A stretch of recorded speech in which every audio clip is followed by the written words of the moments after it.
અન્ય સમાચારો પર નજર કરીએ તો દૂધસાગર ડેરીમાં ચૂંટણી બાદ ઉકળતા ચરુ જેવો માહોલ સર્જાયો છે। ચેરમેન વાઇસ ચેરમેનની ચૂંટણી બાદ હવે વિવાદ સર્જાયો છે।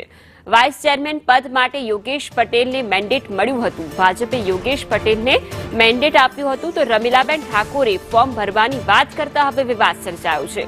ચેરમેન અશોક ચૌધરીએ જાહેરાત કરી હતી।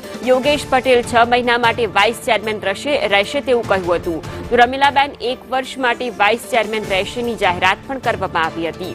સમગ્ર વિવાદ મુદ્દે વાઇસ ચેરમેન યોગેશ પટેલનું નિવેદન આવ્યું। અશોકભાઈ પાર્ટી નથી તેવું તેમણે કહ્યું છે અને તેમણે કહ્યું છે કે મને પાર્ટીએ 1.5 વર્ષ માટે મેન્ડેટ આપ્યું છે। હું માત્ર પાર્ટીની જ વાત માનીશ।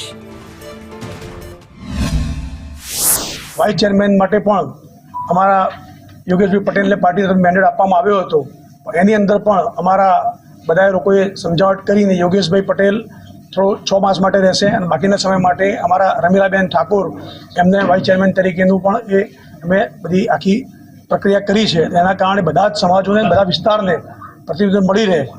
પાટણ જિલ્લો હોય, ગાંધીનગર જિલ્લો હોય, હું પોતે મહેસાણા જિલ્લામાંથી આવું છું, એટલે બંને સમાજ પણ સચવાઈ રહે, બંને વિસ્તાર પણ સચવાઈ રહે એ રીતનું અમે બધાએ મળીને આખું આયોજન કર્યું છે। પાર્ટી નીચું ના ગાલવાનું થાય એ પ્રમાણે મારો વહીવટ હશે।